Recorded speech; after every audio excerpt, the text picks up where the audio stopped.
누가복음 13장에 보면 예수님이 친히 하신 3일길에 대한 말씀을 하셨습니다.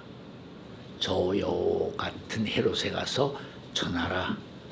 내가 오늘 내일 모레 내가 할 길을 가다가 내 목적을 이룬 다음에 이렇게 시작한 말씀이 있습니다. 3일길.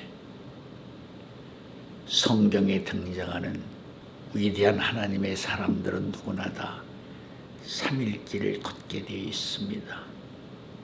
3일길을 걷지 않고는 진실로 하나님을 기쁘시게 해드리는 자라 증거받을 수가 없습니다. 3일길을 걸어야만이 하나님이 인정하시는 의의 열매 맺는 의인이라고 말할 수가 있는 것입니다.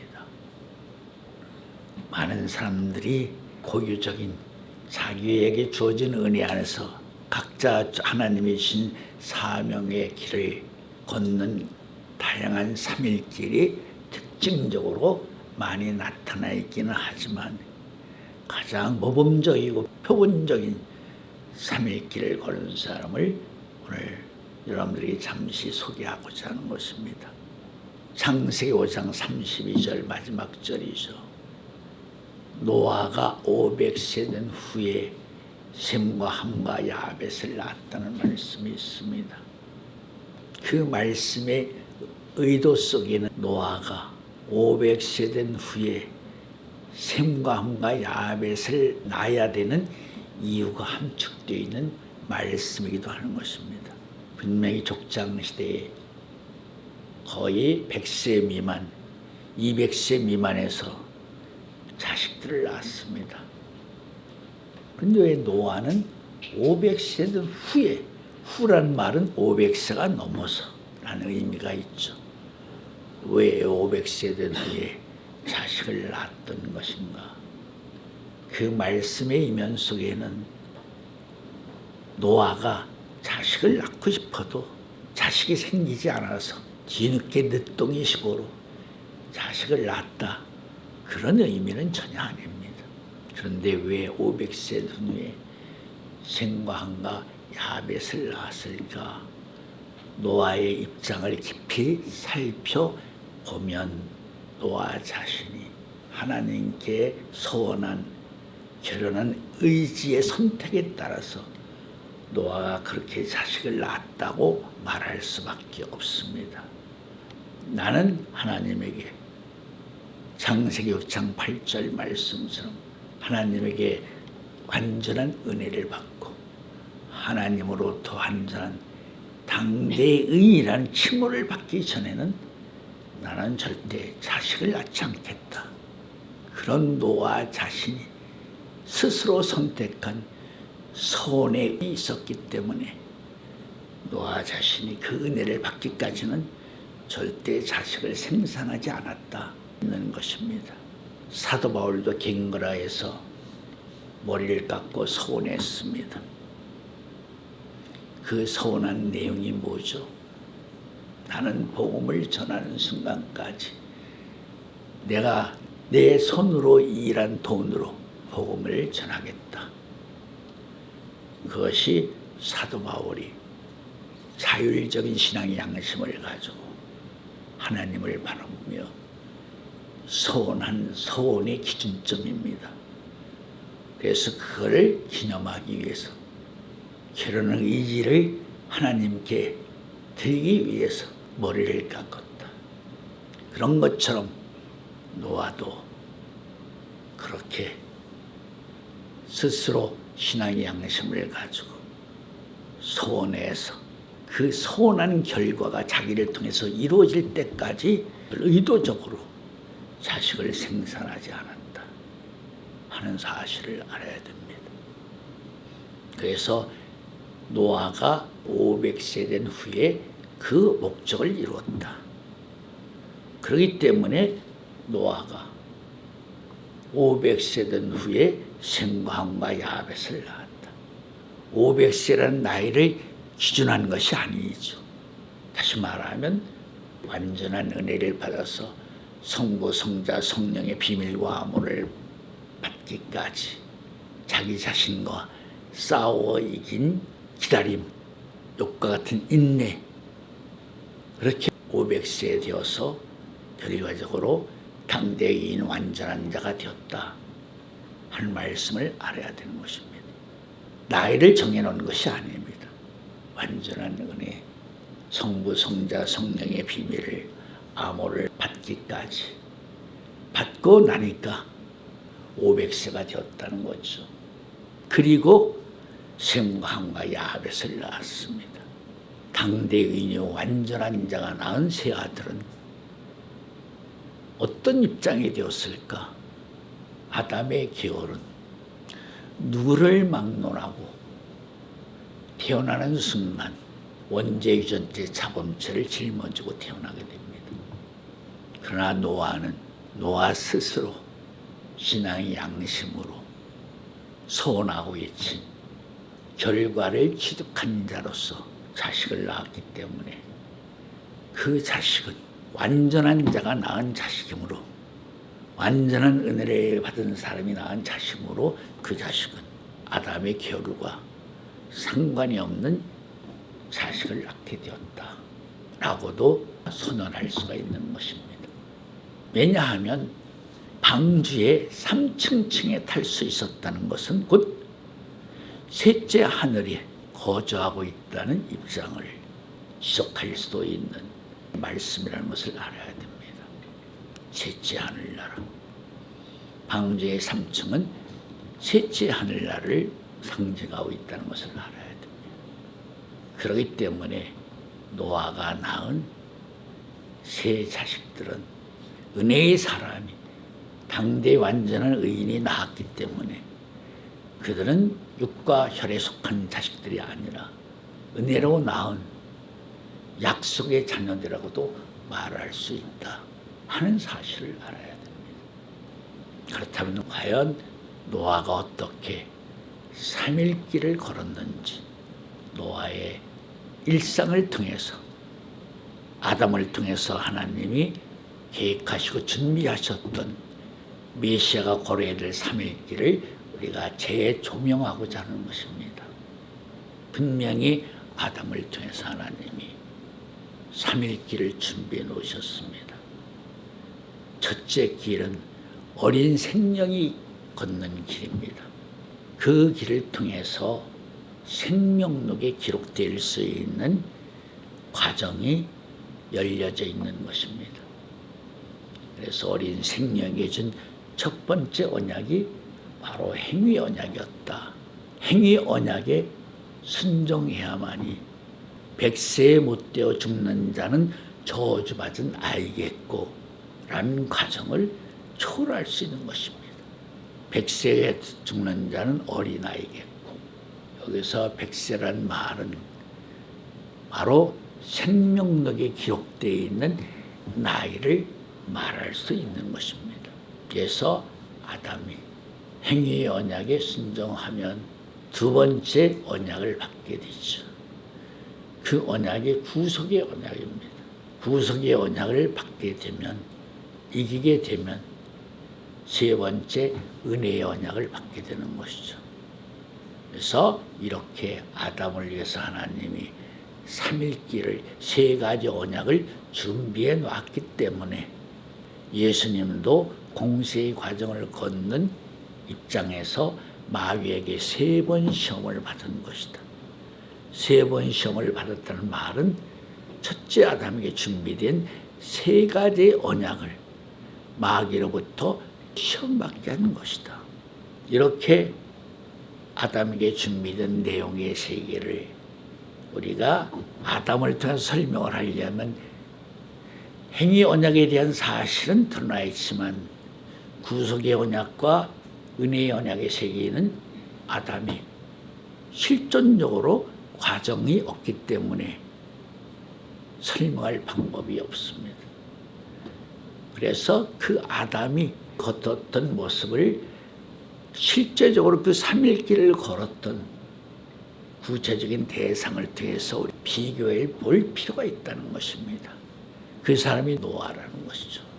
노아가 은혜를 입었다, 당대의 완전한 자가 되었다는 그 말 자체는 노아가 아담으로 말하면 에덴 동산에 인도를 받을 수 있었던 생명과 같은 존재가 되었다 라고도 말할 수 있는 부분이라는 것을 분명히 알아야 됩니다. 그런 그에게 방주를 지으라고 명령하셨습니다. 그래서 방주를 지으라고 받은 명령이 노아에게는 아담에게 준 행위 언약과 동일한 것이었다 라고 말할 수가 있는 것입니다. 노아가 방주를 짓는 과정은 우리가 단순하게 생각해서는 안 됩니다. 방주를 짓는 과정에서 8가족이 짊어져야 될 환난과 고난과 순환, 그것은 거의 십자가의 아픔과도 같은 것이다 하는 것을 알아야 됩니다. 따먹지 말라는 거 안 따먹으면 되지. 그랬으면 얼마나 좋았을까. 우리는 너무 그 부분을 단순하게 우리의 생각의 차원에서 생각하게 판단하게 되어 있습니다. 그러나 이 입장을 노아의 입장에 바꿔놓고 보니까 그것도 결코 쉬운 일이 아니라는 걸 깨닫게 됩니다. 방주는 마음대로 짓는 것이 아닙니다. 재료가 잣나무입니다. 잣나무를 가지고 300규빗, 1규빗이 45cm를 잡으면 135m, 지금으로 말해도 135m의 길이를 가지고 있는 배라면 그 정도 큰 배라고 말할 수가 있습니다. 그 당시에 노아가 가지고 있는 연장 지구를 살펴본다면 아주 원시적인 도구밖에 없습니다. 그것도 만들기 편한 평지에서 배를 만들 수는 없습니다. 작은 배라면 모를까. 그 배 안에 태워야 될 암수 7쌍씩, 또 암수 1쌍씩, 그 많은 대상들을 태우려면 평지에서 배를 만들 수가 없어요. 그 이유는 여러분들이 하도 들어서 가늠할 수 있으라고 생각합니다. 하늘에서 쏟아지는 비, 땅에서 솟아오르는 물, 이것만이 물심판에 동원되는 물의 재원이 아니에요. 뭐가 있죠?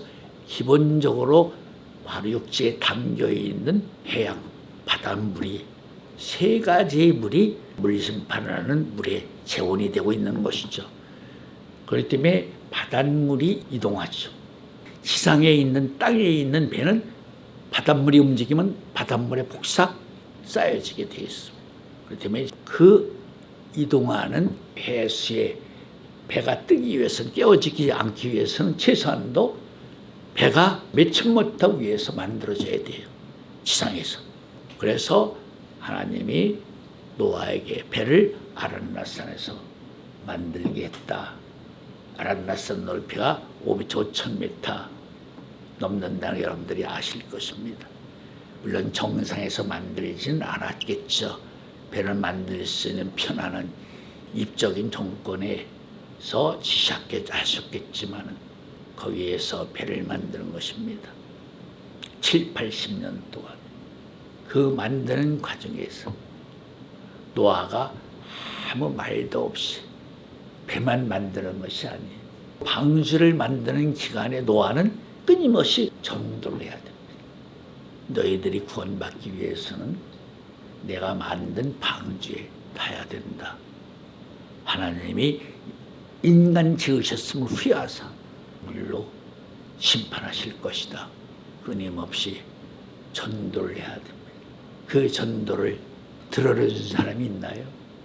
노아의 친형제들도 많이 있죠. 며느리겠다는 말은 사돈들도 있는 것이죠.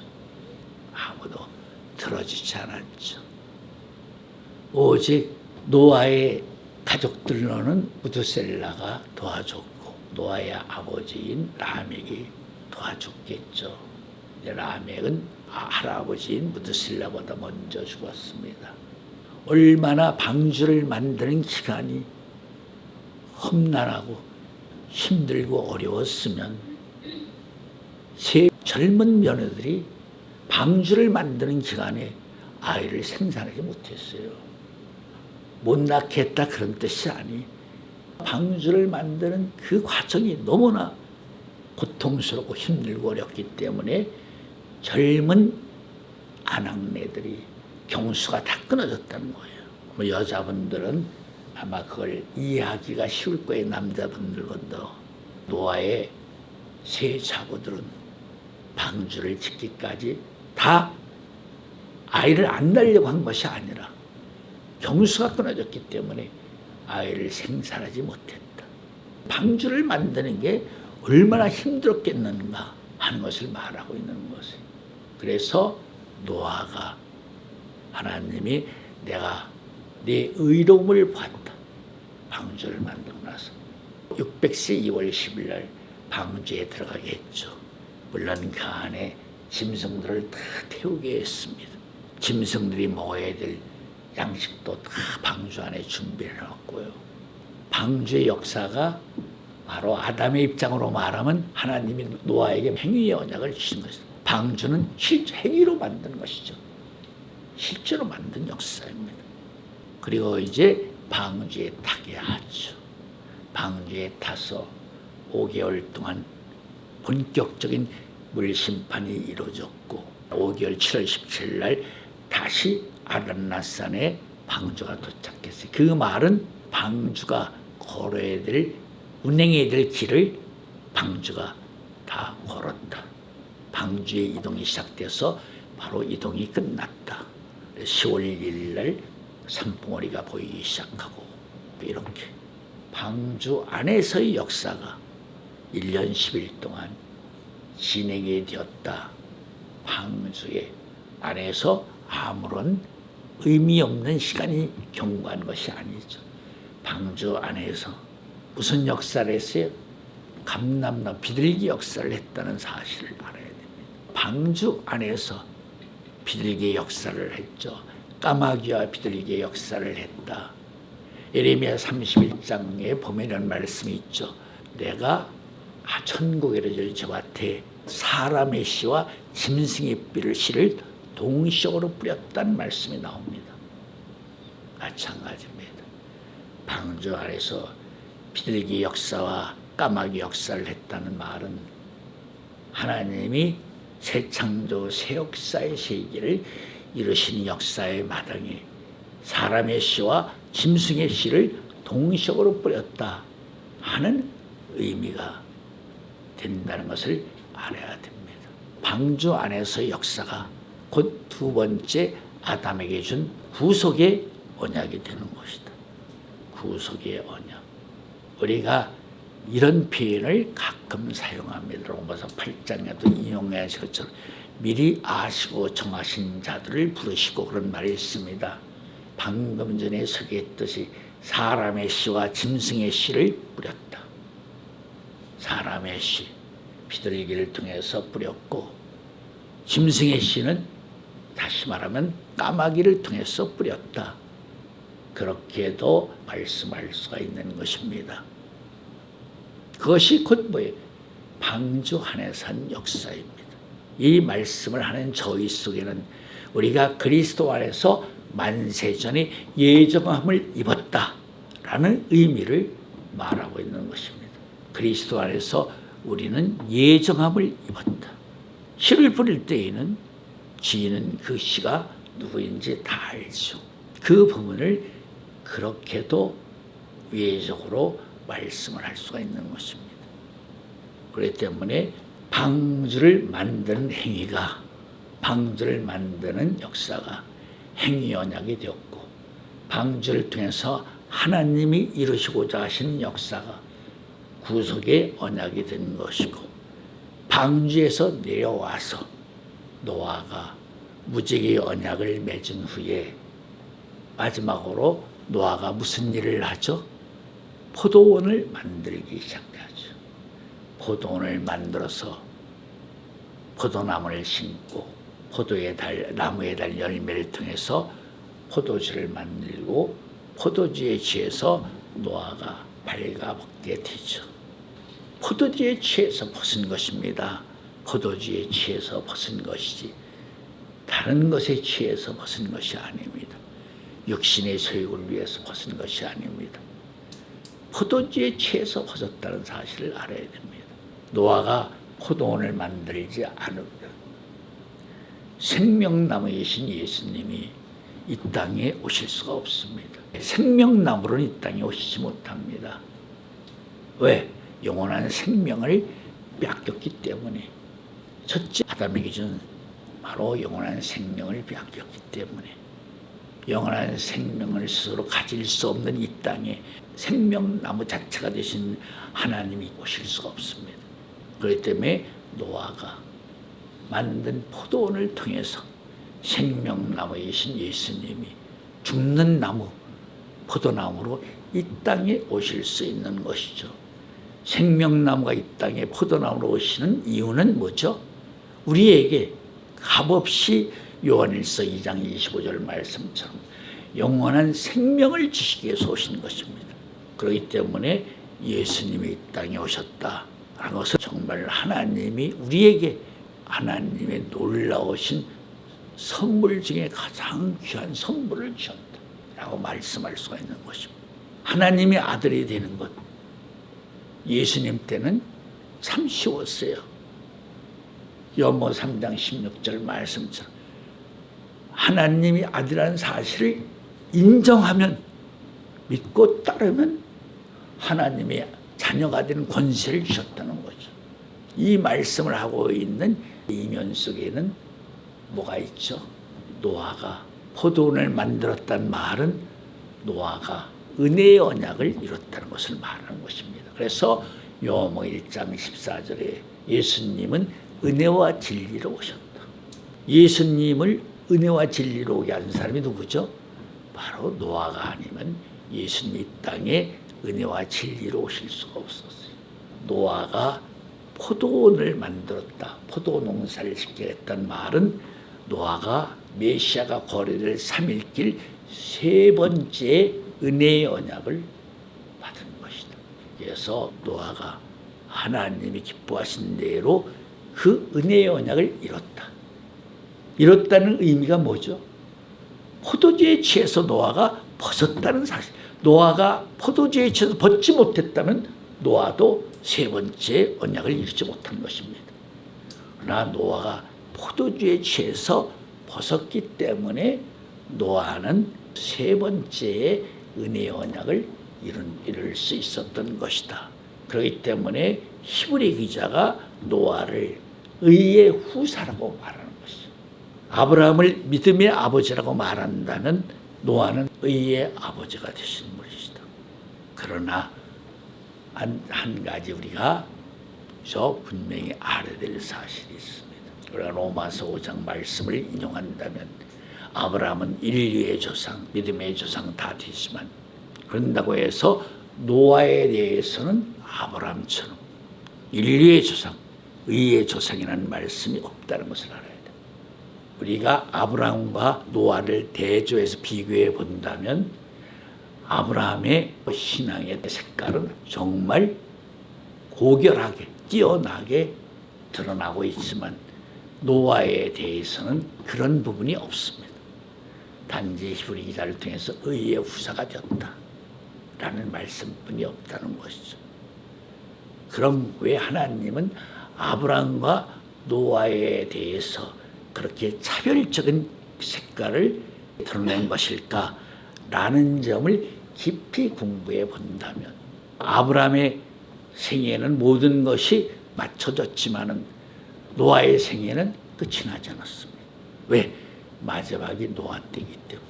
마지막이 노아 때이기 때문에 노아에 대해서는 더 이상 하나님이 언급하지 않으셨다. 이 말은 나는 아브라함의 하나님, 이삭의 하나님, 야곱의 하나님이라고 말씀하시는 그 하나님이 나는 요셉의 하나님이라고 말씀하지 않는 이와 같은 것이다. 요셉이 아브라함, 이삭, 야곱보다 더 큰 사람인데 왜 아브라함의 하나님, 이삭의 하나님, 야곱의 하나님이라고 하시면서 요셉의 하나님이라고 말씀하지 않았는가?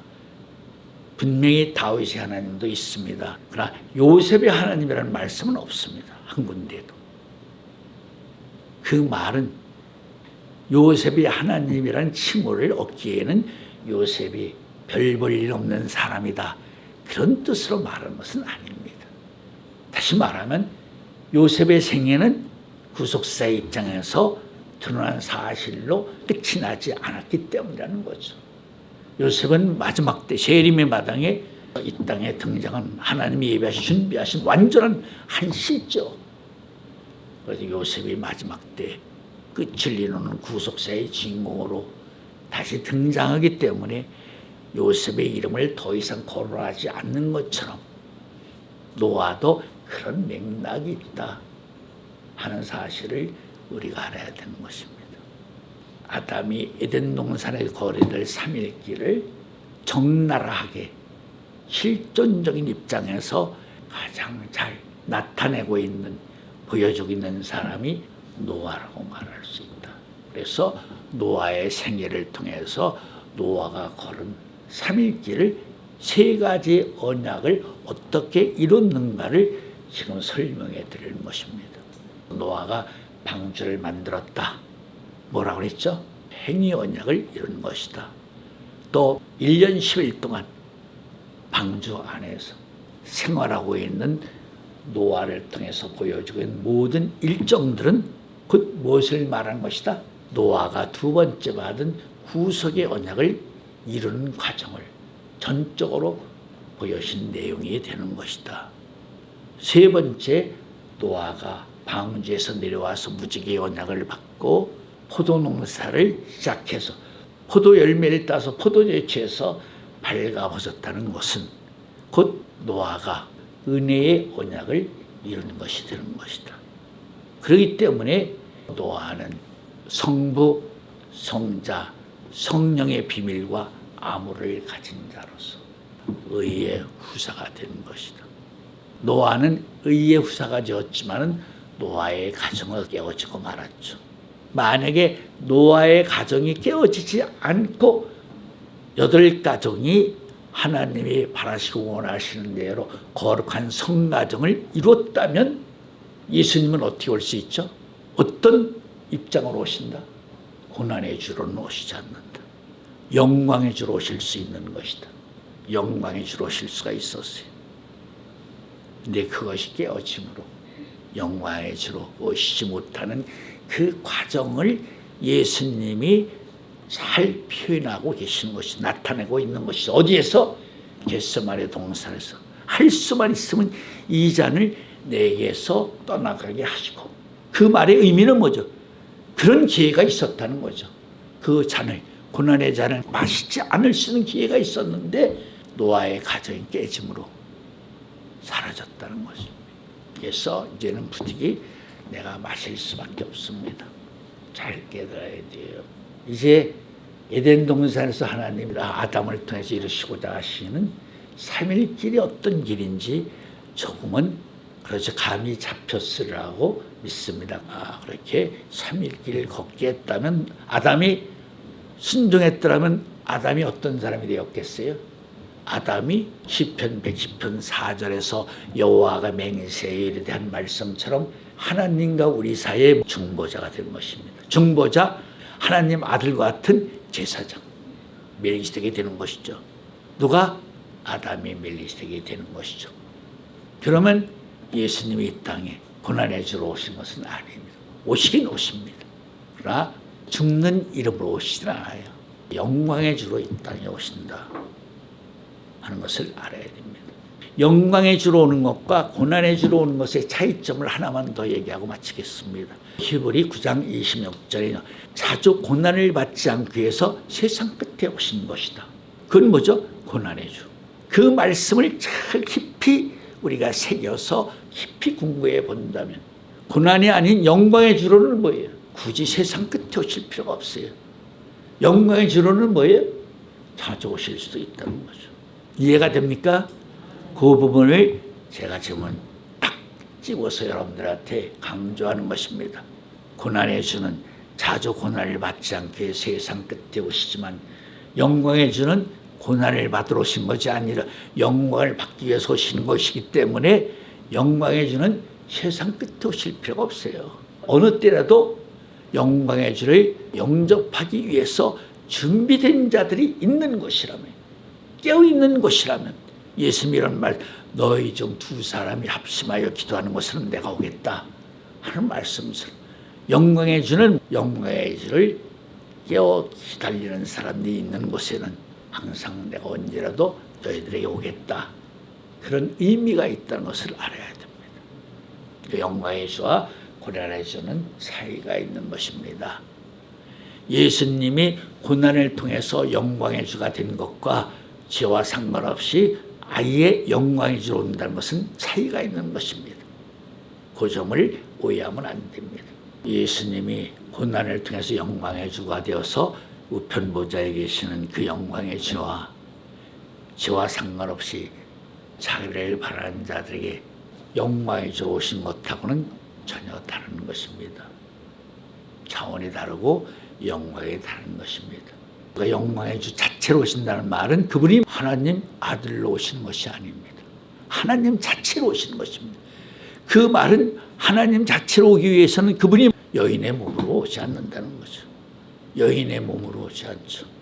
여호와도 시내산에서 여인의 몸을 통해서 왔습니까? 아니죠. 산이 진동할 수밖에 없는 그런 천사의 나팔소를 타고 여호와가 강림한 것이지, 여인의 몸을 통해서 강림했습니까? 아니잖아요.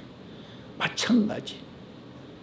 죄와 상관없이 오시는 영광의 주는 하나님의 영광 자체로 오시기 때문에 여인의 몸을 통해서 오시지 않는다는 것을 알아야 돼요.